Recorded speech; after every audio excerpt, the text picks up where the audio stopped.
दोस्तों नमस्कार, स्वागत है एक बार फिर से आपका हमारे इस चैनल में। आज हम अगेन जो फंडामेंटल राइट्स कवर कर रहे हैं, उसमें हमने जो पहली वीडियो थी उसमें अब तक जो फंडामेंटल राइट्स पर 2 वीडियो आ चुकी हैं, ठीक है। तो पहले में तो हमने जो बेसिक पार्ट था उसको कवर किया था, और दूसरी जो वीडियो थी उसमें हमने जो फंडामेंटल राइट्स यानी कि right to equality article number 14 to 18 है, 14 से 18 तक जो है वो उसमें कवर किए थे। अब आज की जो वीडियो है इसमें अपन लोग जो कवर करेंगे वो करेंगे राइट टू फ्रीडम, यानी कि स्वतंत्रता का जो अधिकार है। और ये अधिकार किस में दिए गए? आर्टिकल नंबर 19 से लेकर 22 यानी कि 19 से लेकर 22 तक जो है वो फ्रीडम की बात करते हैं। तो इनको एक एक करके समझेंगे, ठीक है, कि किस किस के बारे में ये फ्रीडम की हमारे बात करते हैं। तो चलिए शुरू करते हैं आर्टिकल नंबर 19 से। तो आर्टिकल नंबर 19 है वो बताता है कि प्रोटेक्शन ऑफ द 6 राइट, यानी कि राइट टू फ्रीडम है, उस फ्रीडम में 6 राइट्स की ये प्रोटेक्शन करता है। अब वो कौन कौन से 6 राइट्स हैं? पहला है right to freedom of speech and expression, यानी कि आपको एक बोलने की एक आज़ादी है। दूसरा है right to assemble peacefully and without arms, यानी कि आप शांतिपूर्वक किसी भी जगह इकट्ठे हो सकते हैं लेकिन बिना हथियार के। या कोई जैसे कहते हैं ना कि जैसे कोई ऐसे जो हथियार बंदूक वगैरह हैं या लाठी डंडो, उनके बिना आप कहीं भी शांतिपूर्वक खड़े हो सकते हैं। तीसरा है right to form association, union and cooperative societies, यानी कि आप एसोसिएशंस बना सकते हैं, एक यूनियन बना सकते हैं अपने लोगों की, ठीक है, और कोऑपरेटिव सोसाइटीज बना सकते हैं। तो इनको आपका राइट है। चौथा राइट बात करता है right to move freely throughout the territory of the India, यानी कि आप भारत का जो क्षेत्र है, जो हमने डेफिनेशन पढ़ी थी आर्टिकल नंबर 1 में, कि उसमें बताया गया था टेरिटरी ऑफ इंडिया में आप कहीं भी जो है वो फ्रीली मूव कर सकते हैं, ठीक है। पांचवा राइट है right to reside and settle in any part of the territory of India, यानी कि भारत के किसी भी क्षेत्र में आप रह सकते हैं, रुक सकते हैं और वहाँ सेटल हो सकते हैं, ठीक है। छठा है right to practise any profession और to carry on any occupation, trade या बिजनेस, यानी कि आप कोई भी प्रोफेशन जो है वो अपना सकते हैं, कोई भी अपना ऑक्यूपेशन कर सकते हैं, किसी भी तरीके का बिजनेस वगैरह या ट्रेड जो है वो कर सकते हैं। तो आर्टिकल जो 19 है वो 6 सब क्लॉज में जो बताता है इन सब चीज़ों की जो है आपको प्रोटेक्शन करता है, यानी कि आपको एक फ्रीडम दी गई है कि आप आराम से ये चीज़ कर सकते हैं। और फ्रीडम ज़रूरी भी है। देखो ये पिछले पार्ट में हमने बात करी इक्वलिटी की। यहाँ पर क्या है कि हमारे संविधान ने भारत के नागरिक हैं उनको सबको एक समान रखा है, ठीक है, ताकि जो एक भेदभाव है, ठीक है, उसको कम किया जा सके। अब ऐसे ही इस पार्ट में जो है वो फ्रीडम की बात की गई है कि यदि एक देश की तरक्की के लिए, यानी कि अपने नागरिकों को एक और ज़्यादा अधिकार है, उनको एक लाइफ को और ज़्यादा एक सही बनाने के लिए, एक तरीका से कह सकते हैं, तो उनके लिए उन्हें एक आज़ादी की ज़रूरत है। और उन फ्रीडम्स की जो बात है वो इन आर्टिकल्स में की गई है। अब आर्टिकल 19 जो है इसमें पहले 7 राइट्स थे, यानी कि पहले 7 थे और अब 6 हैं। तो जो 7वां राइट था right to acquire, hold and dispose of property, यानी कि यह कह सकते हो कि राइट टू प्रॉपर्टी का जो एक राइट था, अधिकार था, उसको हटा दिया गया था। किसके द्वारा डिलीट किया गया? 44 अमेंडमेंट एक्ट 1978, यानी कि 44वें संशोधन के द्वारा 1978 में राइट टू प्रॉपर्टी जो एक्ट था हमारा, राइट टू प्रॉपर्टी का जो राइट था हमारा, उसको डिलीट कर दिया गया। किससे? आर्टिकल नंबर 19 से। और अब इसको किस पार्ट में रखा गया आपको कमेंट में बताना, और कौन सा आर्टिकल है जो राइट टू प्रॉपर्टी की बात करता है या प्रॉपर्टी के बारे में बात करता है। चलो मैं आपको आर्टिकल आर्टिकल बताऊँ। तो आर्टिकल नंबर 300 जो है वो प्रॉपर्टी के बारे में बात करता है। अब आपको ये बताना है ये किस पार्ट में है, इसको रखा गया है, ठीक है, फंडामेंटल राइट से हटाकर।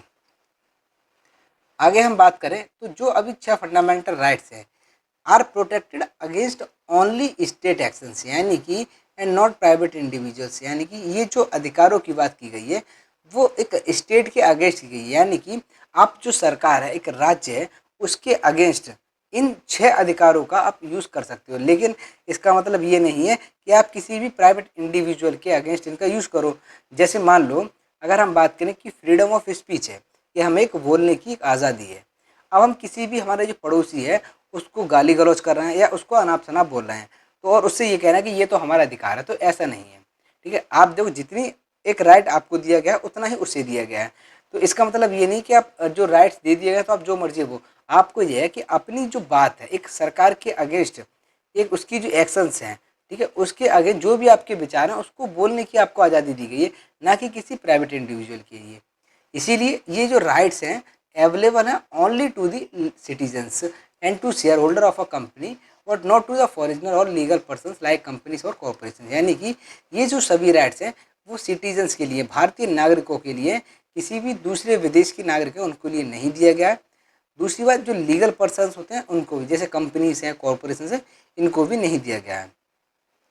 अब इस पर दूसरी बात यह कि स्टेट जो है वो एक रीजनेबल रेस्ट्रिक्शंस लगा सकते हैं। यानी कि अगर राज्य को कहीं ऐसा लगता है कि ये जो अधिकार हैं, यानी कि आर्टिकल नंबर 19 के 6 राइट्स हैं, इनसे उनको अगर ऐसा लगता है कि राज्य की जो एक कह सकते हैं इंटीग्रिटी पर अगर कोई असर पड़ रहा है तो वो उन पर जो है वो रेस्ट्रिक्शंस वगैरह लगा सकते हैं।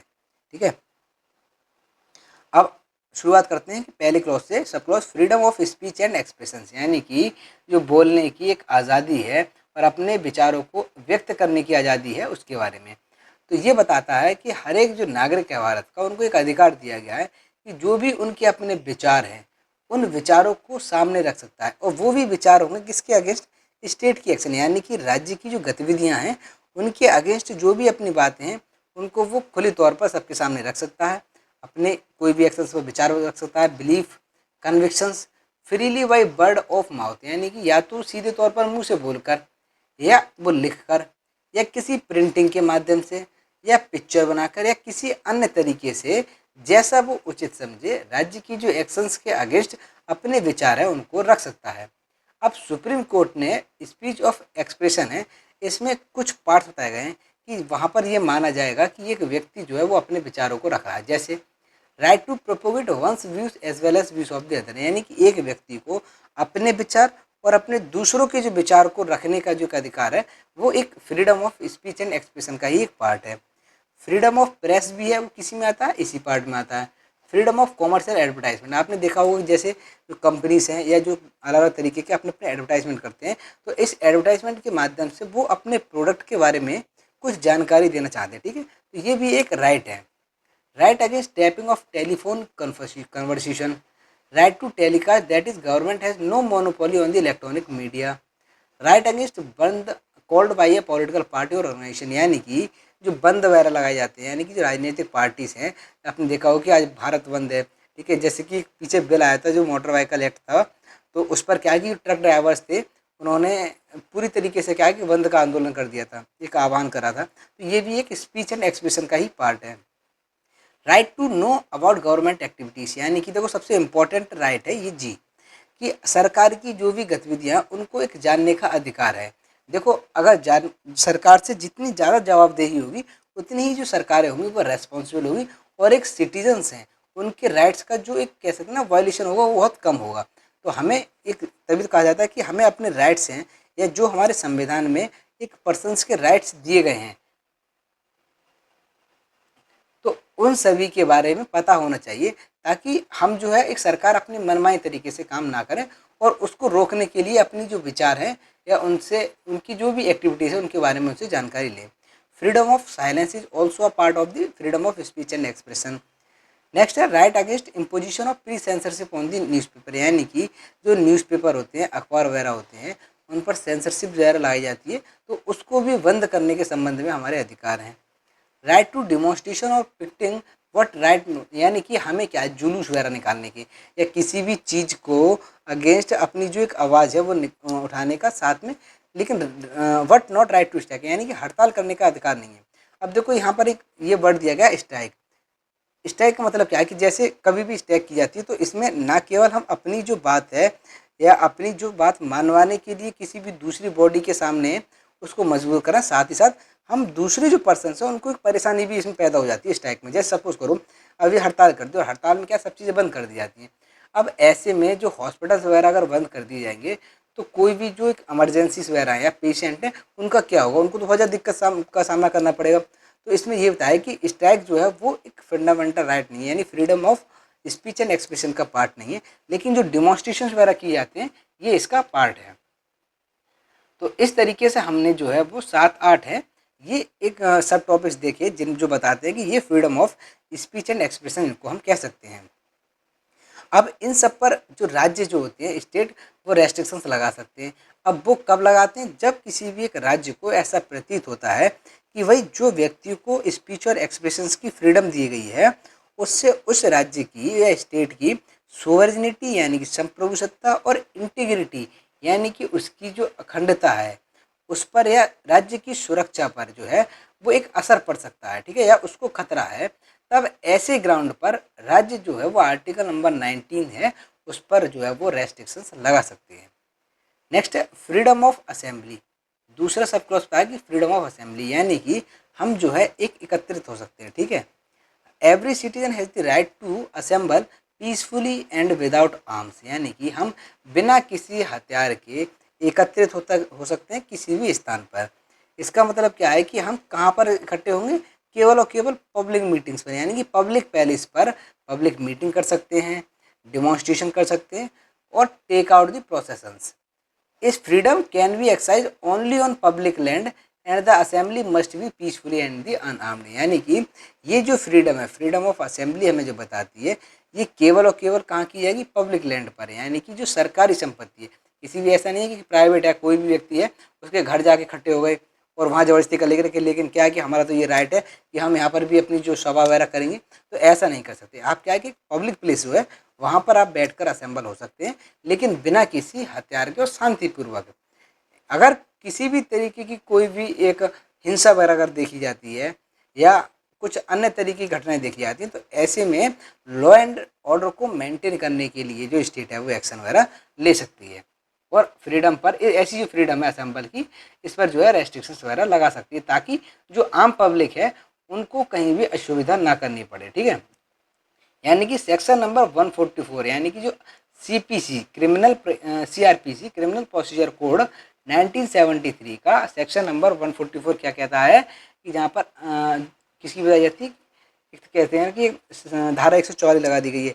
धारा 144 लगने का काम मेन मकसद क्या है कि आप जो है 5 लोगों से ज़्यादा कोई जो व्यक्ति हैं वो एक जगह पर एकत्रित नहीं हो सकते हैं। अगर वो ऐसे पाए जाते हैं तो उनके खिलाफ जो है एक्शन वगैरह ली जाती है, ठीक है। और ऐसा इसीलिए किया जाता है ताकि जो एक खतरा है, एक लगती है कि एक स्टेट की जो सिक्योरिटी को आगे चल के खतरा हो सकता है या लॉ एंड ऑर्डर जो है बिगड़ सकती है, ऐसी स्थिति हो सकती है, तब ऐसे में धारा 144 जो है वो लगाई जाती है। तो सेक्शन 144 या 141 जो आईपीसी की असेंबली ऑफ 5 और more persons become unlawful if the object to resist the execution of any law legal process, यानी वो बताई गई है कि किसी भी तरीके की आपराधिक गतिविधियां या ऐसा लगता है कि सरकारी संपत्ति जो है उसको नुकसान पहुंच सकता है, तो धारा 141 जो आईपीसी की है वो लगा दी जाती है, जिसमें क्या है कि 5 से ज़्यादा व्यक्ति एक जगह पर इकट्ठे नहीं हो सकते हैं, ठीक है। और जो सीपीसी सीआरपीसी की 144 है वो ये बताती है कि magistrate can restrain an assembly meeting और procession if there is a risk, यानी कि किसी भी तरीके की अगर खतरा महसूस होता है, अगर ऐसा लगता है कि खतरा हो सकता है, तो मजिस्ट्रेट जो है 144 का यूज़ करके उस असेंबली को जो है वो हटा सकते हैं, ठीक है। तो ये बताई गई है कि कब जो फ्रीडम है ऑफ असेंबली की उसको एंजॉय करने से रोका जा सकता है ना। अब बात करते हैं, तीसरा पॉइंट है फ्रीडम ऑफ एसोसिएशन, यानी कि जो हमारी सभा होती है या संघ जो है या हमारी यूनियन बनाने का जो राइट है उसके बारे में।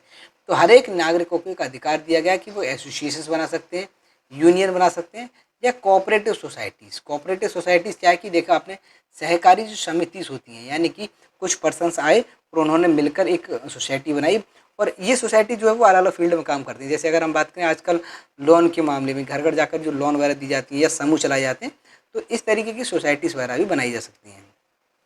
It includes the right to form political parties, यानी कि राजनीतिक पार्टी बनाई जा सकती हैं, कंपनीज को बनाना या किसी भी फर्म में पार्टनरशिप करना, ठीक है, क्लब है या संस्था है, ट्रेड यूनियन है, किसी भी तरीके की जो बॉडीज वगैरह बनाई जा सकती हैं। ये जो है व्यक्तियों को एक अधिकार दिया गया है, ठीक है। लेकिन it not only include the right to start an association और union but also to continue with the association और union as such. Further it cover the negative right of not to form और join association और the unions. लेकिन इस पर भी क्या है कि रेस्ट्रिक्शन लगाई जा सकती है, कब? जब एक राज्य को ये महसूस होता हो, देखो ग्राउंड दो ही हैं कि सोवर्जिनिटी और इंटीग्रिटी, या पब्लिक ऑर्डर या मोरालिटी, यानी कि नैतिकता या जो कानून व्यवस्था बिगड़ने की अगर संभावना हो या उस राज्य की एकता और संप्रभुसत्ता पर खतरा हो, तब ऐसे केस में आर्टिकल नंबर 19 जो है उस पूरे पर जो है वो रेस्ट्रिक्शंस वगैरह लगाई जा सकती हैं। नेक्स्ट हम बात करते हैं फ्रीडम ऑफ मूवमेंट, यानी कि घूमने फिरने का, एक मूवमेंट का भी हमें अधिकार है। तो ये हर नागरिक को अधिकार है कि वो जाएँ, भारत का जहाँ तक क्षेत्र है उसमें फ्रीली जो है वो मूव कर सकता है। अब इस राइट को देने के पीछे भी कई उद्देश्य थे। देखो कि अगर ये राइट नहीं दिया था मूवमेंट का, अगर इस पर रेस्ट्रिक्शन लगाई जाती या ये कह दिया था कि वो अगर कोई भी उत्तर प्रदेश का निवासी है तो वो उत्तर प्रदेश में तो घूम सकता है, लेकिन जैसे ही वो बिहार में पहुंचता है तो उससे परमिशन लेनी होगी। तो इससे क्या है कि एक तरीके के अपनापन की जो एक जो भावना है वो एक अलग हो जाती है, यानी कि जो सिटीजन उत्तर प्रदेश का है वो बेसिकली उत्तर प्रदेश में ही अपने आप को फ्रीडम, अपने आप को फ्री समझेगा। लेकिन बिहार में जैसे ही उस पर रेस्ट्रिक्शन लग जाएंगी तो इसमें एक भेदभाव चालू हो जाएगा नागरिकों के बीच में।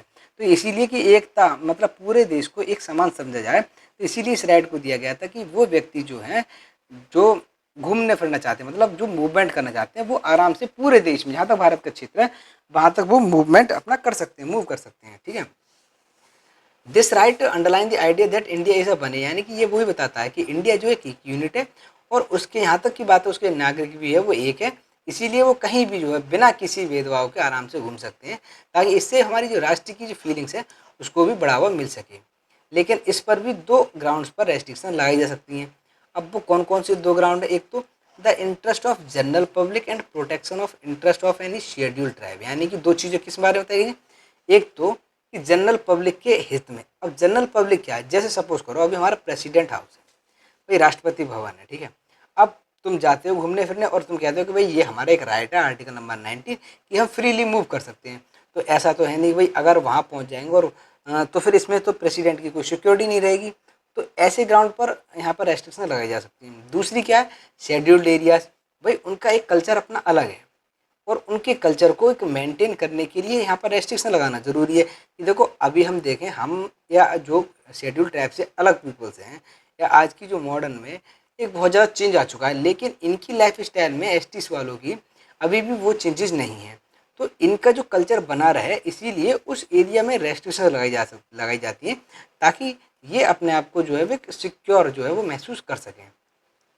तो entry of outsider in tribal areas is restricted to protect the distinctive culture, language, customs, manner of the scheduled tribe and to safeguard their vocational traditional vocation property against exploitation. यानी कि आप सपोज करो अगर आपको right they दिया जाता है कि भाई आप शेड्यूल एरियाज में या शेड्यूल ट्राइब्स की जो एरिया है वहाँ पर आप घूम सकते हो। अब कल को आपको जाके अच्छा लगा तो आप भी वहाँ उनकी प्रॉपर्टीज़ वगैरह भी खरीदना शुरू कर दोगे, ठीक है।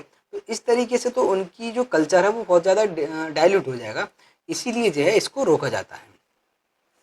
अब सुप्रीम कोर्ट ने यहाँ पर कहा है कि freedom of movement of prostitute can be restricted on the ground of public health in the interest of the public morals. Bombay high court ने ये बताया है कि कोई ऐसे कोई भी एड्स का अफेक्टेड पर्सन है। अब ये एक एड्स ऐसी बीमारी है कि जो एक दूसरे से ज़्यादा फैलने की संभावना है, जैसे वो कांटेक्ट में आते हैं तो इसकी फैलने की भी जो है वो चांस बढ़ जाते हैं। इसीलिए ऐसे पर्सनस को मूवमेंट की, इनके मूवमेंट पर रेस्ट्रिक्शंस वगैरह लगाई जा सकती है, ठीक है। अब ऐसा इसलिए भी कि जनता के हित में ज़रूरी है।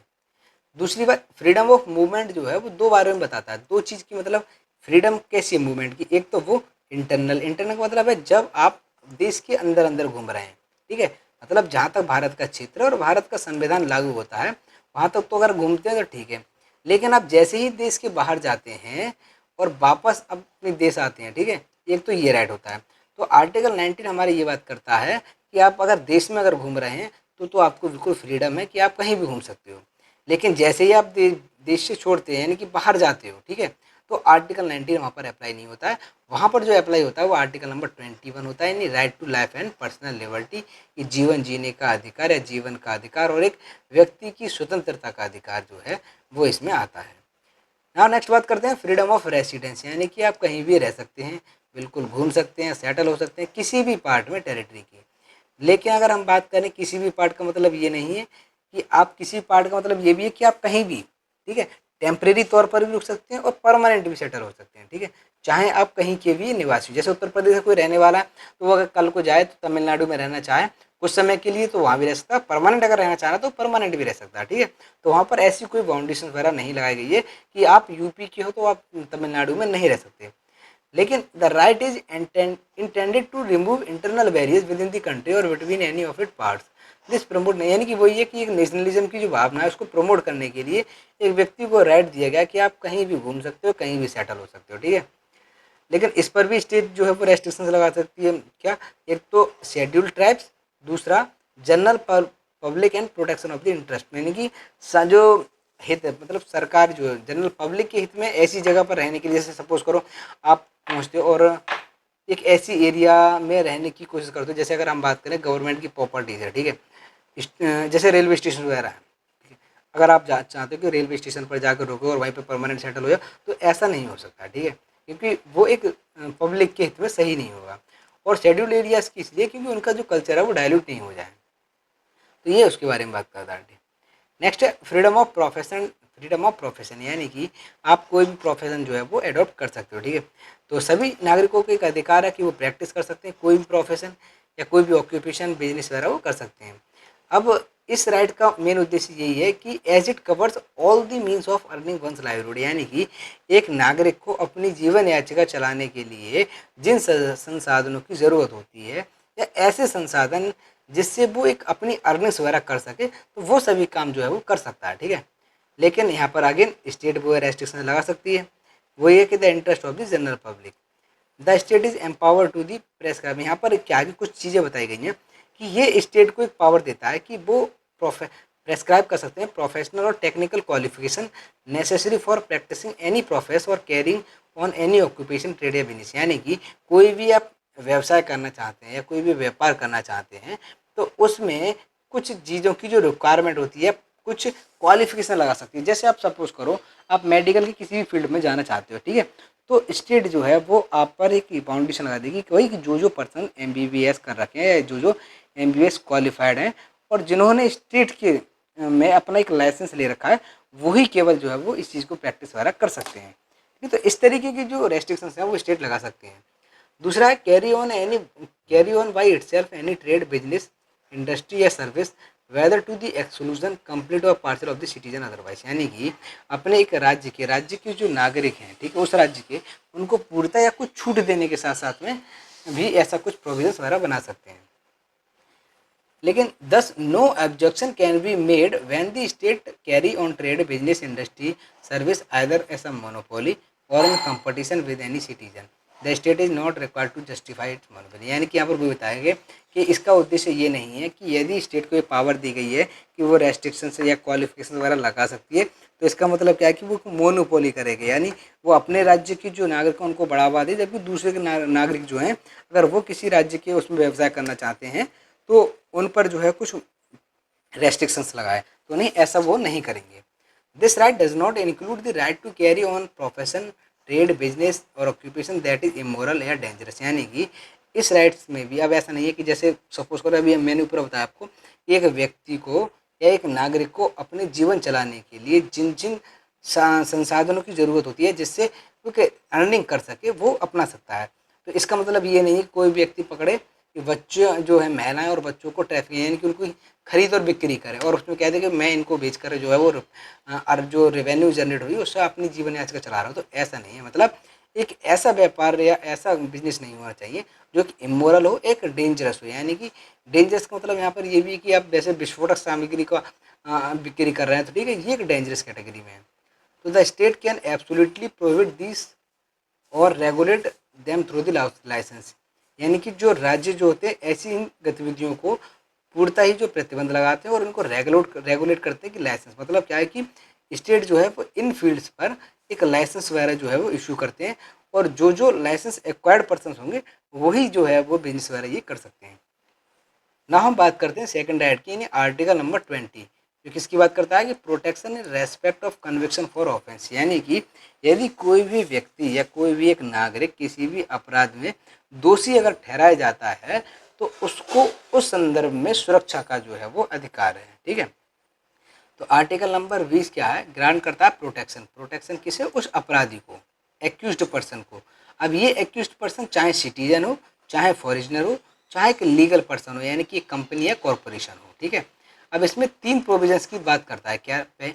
एक तो है no ex post facto law, इसका मतलब क्या है कि कोई भी व्यक्ति, no person shall be convicted of any offence except for violation of a law in force at the time of the commission of the act, यानी कि किसी भी व्यक्ति को दोषी नहीं ठहराया जाएगा जब तक वो एक कानून का उल्लंघन नहीं करता है। ठीक है, यानी कि जब व्यक्ति ने कोई कानून उल्लंघन, उस समय पर अगर वो कानून है तो, अगर सपोज करो जैसे अभी हम बात करें कि एक एग्जांपल तौर पे मान लेते हैं कि यदि किसी व्यक्ति ने किसी का एक्सीडेंट कर दिया, ठीक है, और एक्सीडेंट पर कोई भी अभी एक लॉ नहीं है, हैं, और अभी किसी ने 2025 में एक्सीडेंट किया है और एक्सीडेंट पर लॉ बन जाता है 2026 में, तो इसने एक्सीडेंट तो किया 25 में, तो ऐसा नहीं है कि 2026 में इस पर केस किया जाए। क्यों? कि भाई आपने एक्सीडेंट 2025 में किया था। तो इसमें यही बताया जाता है कि यदि उस समय जो कानून है उस कानून का अगर उल्लंघन किया था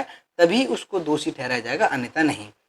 दूसरी बात करता है कि subject to a penalty greater than prescribe by law in force at the time of the commission of the act, यानी कि किसी भी व्यक्ति को उतनी ही पेनल्टी दी जाएगी जितना कि उस लॉ में प्रेस्क्राइब उसमें बताई गई है।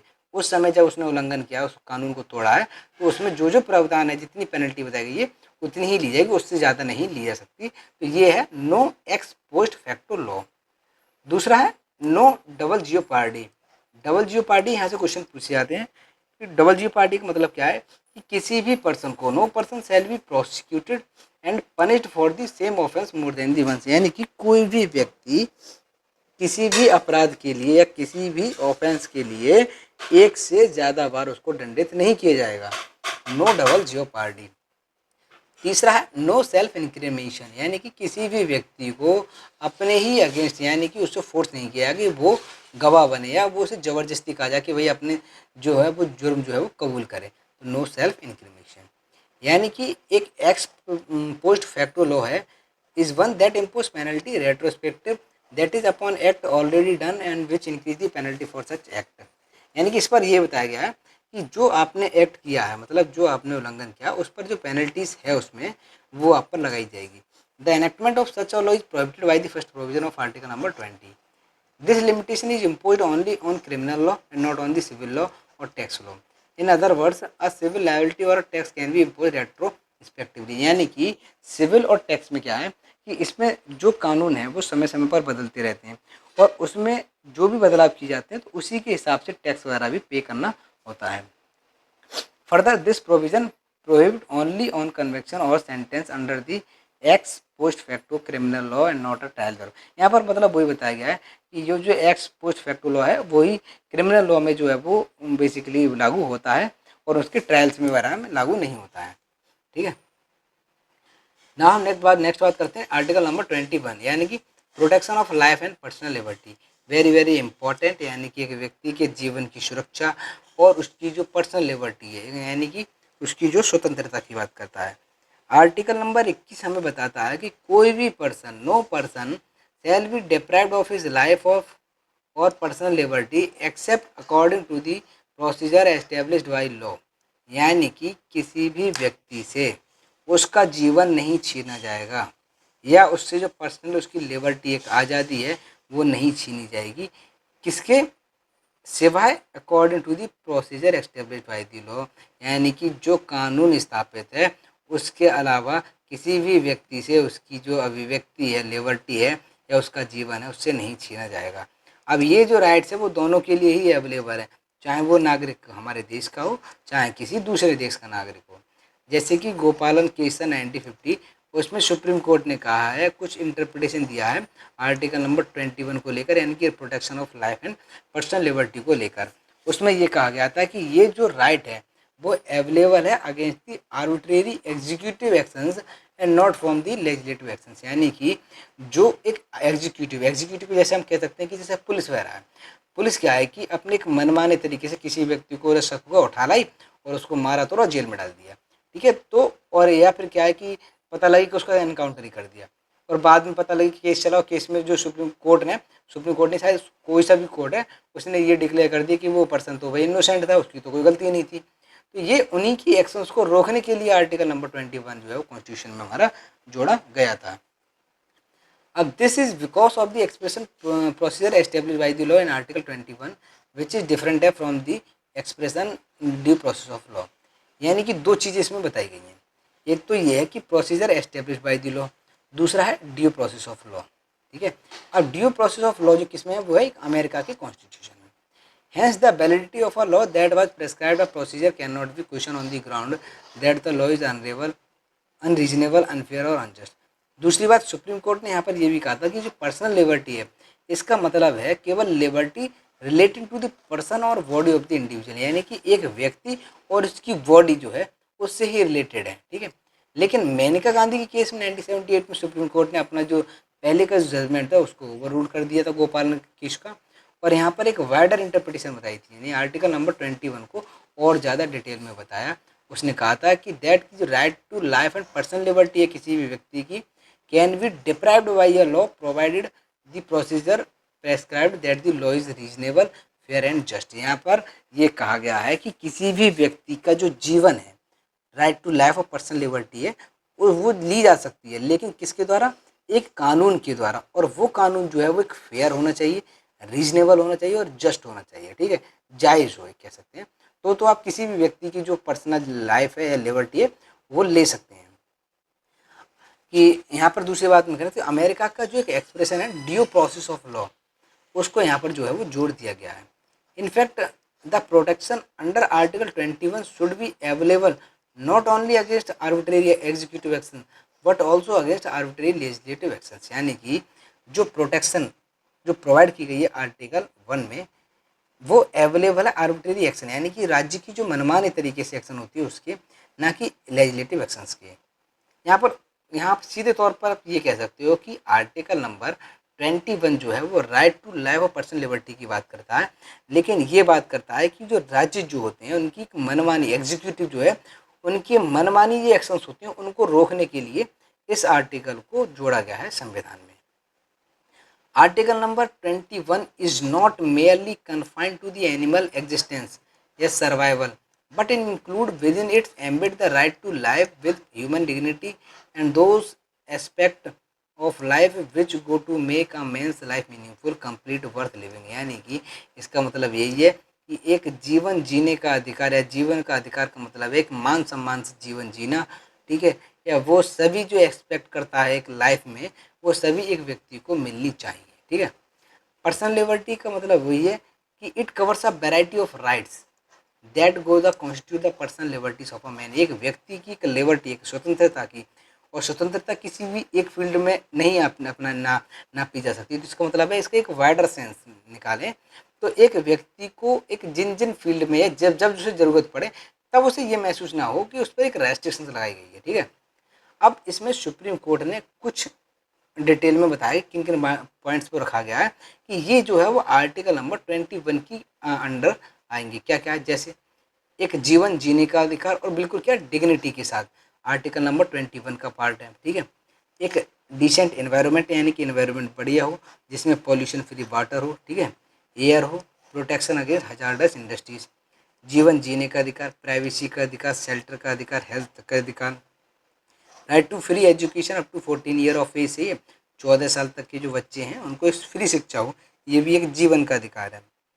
लीगल एड मिले, ठीक है, सॉलिडारिटी कन्फाइनमेंट, स्पीडी ट्रायल हो, हैंड कफिंग, ठीक है, इनह्यूमन ट्रीटमेंट और डिले एग्जीक्यूशंस की जो एक्शंस वगैरह होती हैं, और राइट टू ट्रैवल अवॉर्ड, मतलब आप जब कभी चाहो तो दूसरे देश भी घूमें, ठीक है, right against bonded labour, right against custodial और harassment.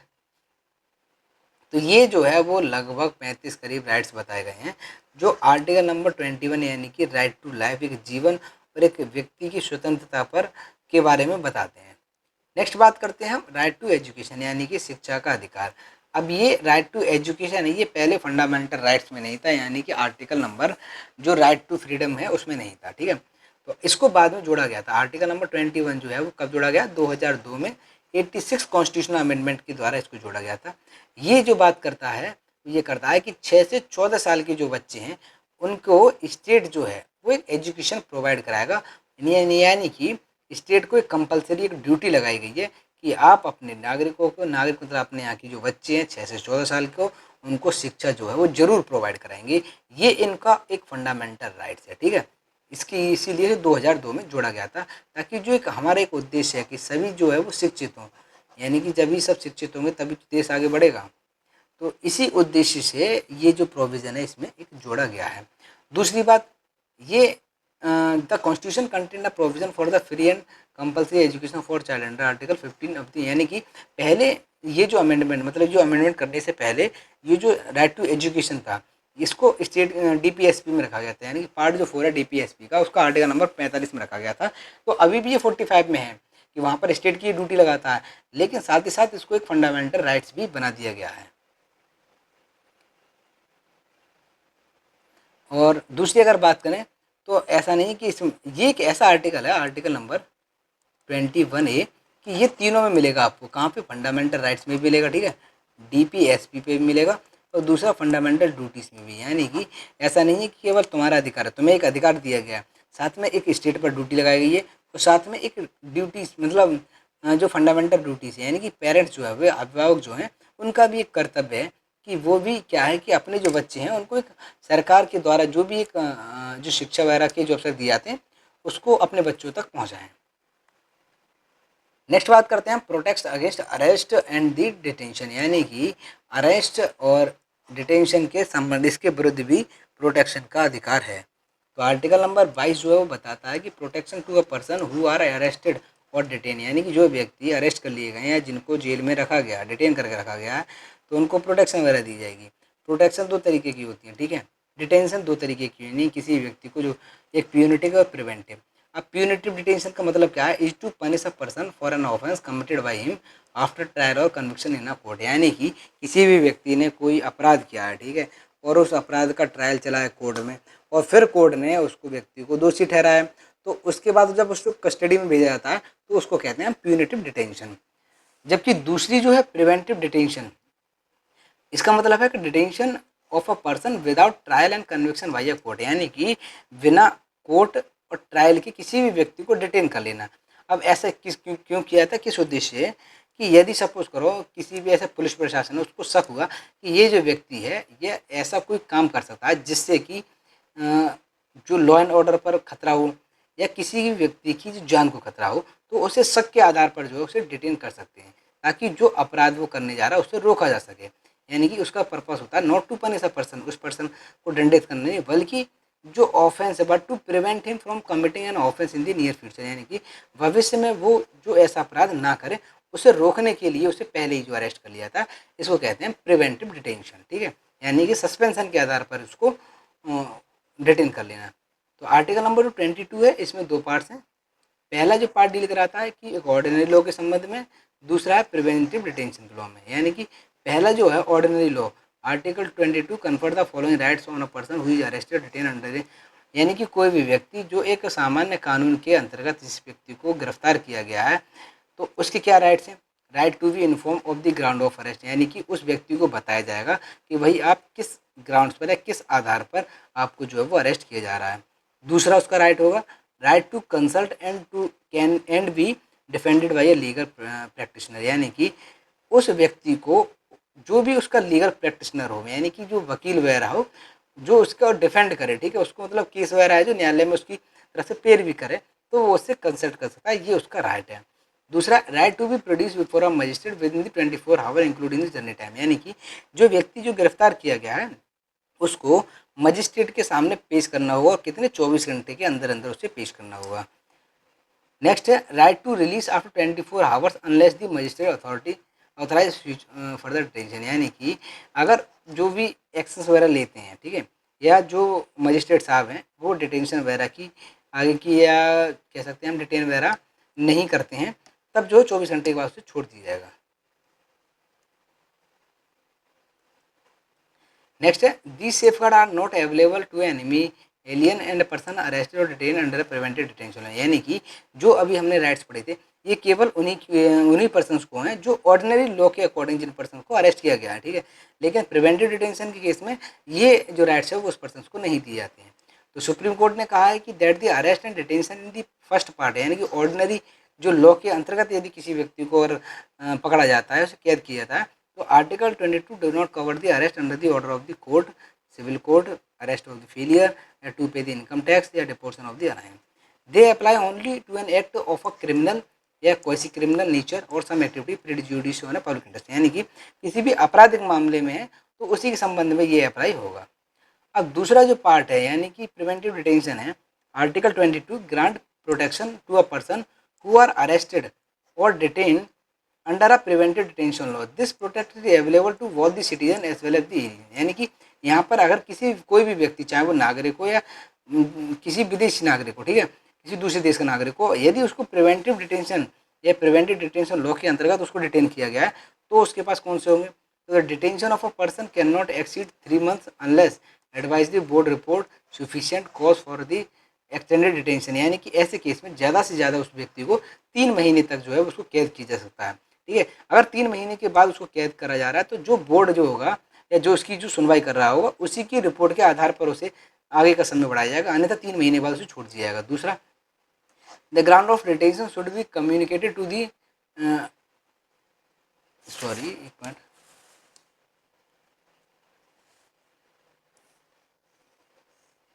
Communicated to the detenu, यानी कि जो जिस आधार पर उसको डिटेन किया गया है वो उसको बताया जाएगा उस व्यक्ति को। ठीक है। तीसरा है the detentive should be afforded an opportunity to make representation against the detention order. यानी कि फिर क्या है कि उस व्यक्ति को भी एक अवसर दिया जाएगा कि भाई वो भी अपनी जो तरफ से पैरवी वगैरह कर सके या करवा सके। तो article 22 also authorise the parliament to prescribe, यानी कि ये पार्लियामेंट को भी पावर देता है कि the circumstances and the classes of case in which a person can be detained for more than 3 months under a preventive detention law without obtaining the opinion of an advisory body। यानी कि ये क्या है कि बिना advisory body के सलाह, मतलब ऐसा बोर्ड जो उस पर्सन की सुनवाई करता हो उसके अगेंस्ट, यानी कि 3 महीने से अगर ज़्यादा को भी अगर किसी व्यक्ति को कैद करके रखना है, डिटेन करना है, तो उसके संबंध में पार्लियामेंट जो है वो लॉ वगैरह बना सकती है। दूसरी बात, मैक्सिमम जो पीरियड है for which a person can be detain in any class or case under a preventive detention law the procedure to be followed by advisory bodies in an inquiry। मतलब ये बताएगा कि इसके संबंध में पार्लियामेंट का पावर है कि वो जैसा चाहें, चाहे तो बोर्ड के संबंध में, चाहे उसके डिटेंशन के संबंध में या इंक्वायरी के संबंध में वो रूल्स वगैरह बना सकती है। 44 अमेंडमेंट एक्ट जो है 1978 का has reduce the period of detention without obtaining the opinion of an advisory board from 3 to 2 months। यानी कि अब इसमें क्या है कि 1978 में 44वां संशोधन जब किया गया था तो जो पहले 3 महीने का डिटेंशन रखी जाती थी तो ये 2 महीने कर दी गई थी। यानी कि जो एडवाइजरी बोर्ड होगा अगर वो सलाह देता है तो उसको ठीक है आगे तक डिटेन किया जाएगा, अन्यथा जो है उसे 2 महीने डिटेन किया जाएगा। नेक्स्ट है the constitution has divide the legislative power with regard to the preventive detention between the parliament and the state legislature. The parliament has an exclusive authority to make law preventive detention for reason connected with defence foreign affairs and the security. यानी कि parliament के पास power क्या है कि वो defence के संबंध में या फॉरेन अफेयर्स यानी जो विदेशी मामले हैं या भारत की सुरक्षा के संबंध में जो डिटेंशन से प्रिवेंटिव डिटेंशन संबंधित जो कानून बना सकती है। ठीक है, लेकिन स्टेट लेजिस्लेचर भी वो बना सकते हैं। दोनों मतलब दोनों कह सकते हैं कि कॉन्करेंट में पावर दी गई है कि पार्लियामेंट और स्टेट दोनों ही जो है वो इसके संबंध में केस वगैरह वो रूल्स वगैरह बना सकते हैं। अब कुछ केसेस वगैरह बताए गए जैसे preventive detention law made by the जो पार्लियामेंट ने बनाया, जैसे कि प्रिवेंटिव डिटेंशन एक्ट 1950 में बनाया था जो 1969 में ख़त्म हुआ है। ठीक है, उसके बाद बनाया था मीसा। मीसा मतलब है maintenance of the internal security act, यानी कि हमारी जो अंतरल सुरक्षा है उसके संबंध में उसको बनाए रखने के संबंध में इस अधिनियम को बनाया गया था 1971 में। अच्छा, ये याद भी रखना है, देखो कई बार क्या कि मीसा एक्ट है और तुम्हारी की टाडा है, पोटा है और यूएपी है, ये पूछे जाते हैं कि कब कब बनाए गए थे। तो ये बनाया गया था 1971 में। दूसरा है conservation of the foreign exchange and prevention of smuggling activity act, यानी कि कॉफ़ी पोसा। कॉफ़ी पोसा क्या है कि जो स्मगलिंग वगैरह होती है, ठीक है, या तस्करी जो की जाती है उसको रोकने के लिए भी ये बनाया था 1974 में। अगला एक्ट बनाया गया था नेशनल सिक्योरिटी एक्ट यानी कि नासा 98 में बनाया गया था कि हमारी जो देश की सुरक्षा है उसके संबंध में भी कानून बनाए गए थे। ऐसे अगर हम बात करें तो इम्पोर्टेंट है इसमें Tada terrorist and disruptive activity prevention act, यानी कि जो आतंकवादी गतिविधियां हैं उनको रोकने के लिए इस अधिनियम को बनाया गया था कब 1985 में। ऐसे ही है नारकोटिक ड्रग्स वगैरह उसको रोकने के लिए। पोटा है प्रिवेंशन ऑफ टेररिज्म एक्ट, यानी कि फिर से आतंकवाद को रोकने के लिए जो 1985 बनाया गया था उसको अगेन उसी के संबंध में एक बनाया गया था पोटा 2002 में। अगेन बनाया गया है फिर देखो अनलॉफुल एक्टिविटीज़, यानी कि एक गैर कानूनी जो गतिविधियाँ होती हैं उनको रोकने के लिए यूएपीए एक्ट 1967 में बनाया गया था। इसको 2004 में संशोधन किया, 2008 में, 12 में, 19 में। और अभी जो हम आजकल देखते हैं कि यदि कोई व्यक्ति जो सरकार के अगेंस्ट बात करता है या कुछ ज़्यादा ही जो सरकार से जवाब सवाब करता है तो उस पर जो यूएपीए वगैरह लगा दी जाती हैं, ठीक है। तो ये ज़्यादातर जो है ये एक्ट है जो न्यूज़ में रहता है, तो ये याद रखना है। कब बनाया गया था? 1967 में। तो इन सब का जो मेन उद्देश्य यही है कि हमारी जो देश की जो सुरक्षा है उसको सब मतलब सही से रखा जा सके, सुरक्षा को खतरा ना रहे। लेकिन it is unfortunate to know that no democratic country in the world has made preventive detention as an integral part of the constitution. जैसे कि इंडिया, मतलब हमारे एक भारत के संविधान, एक इकलौता संविधान है जिसमें प्रिवेंटिव डिटेंशन के जो संबंध में लॉ वगैरह बनाए गए हैं। अन्यथा किसी भी देश, वर्ल्ड के किसी भी जो देश में ये कानून जो नहीं है, लेकिन है, लेकिन संविधान का उनको ऐसा नहीं बनाया गया है। जैसे कि यूएसए की बात करें तो यूएसए के संविधान में ये नहीं है। It was restored to in Britain only during the first and second world war time, यानी कि ब्रिटेन में ये चीज़ बनाई गई थी, लेकिन पहला और दूसरा विश्व युद्ध के दौरान, ताकि उनकी जो देश है, मतलब हमारे देश के, अगर हम सपोज करें कि हमारा जो कंट्री का कोई युद्ध चला है तो उसमें हमारे देश की सुरक्षा को जो है कोई चोट ना पहुँचाए, ठीक है। तो इसके संबंध में इसीलिए ये वगैरह लॉ वगैरह बनाने ज़रूरी होते हैं। तो इस तरीके से देखें तो हमारा राइट टू फ्रीडम जो है वो हमारा कवर होता है, जिसमें कि हमने कवर किया है, ठीक है। Right to freedom, article number 99 to 22, यानी 19 से लेकर 22 तक जो है वो हमने इसमें कवर किए। कैसी लगी वीडियो कमेंट में ज़रूर बताएं, साथ ही साथ चैनल को लाइक, सब्सक्राइब और शेयर जरूर करें। मिलते हैं नेक्स्ट वीडियो में।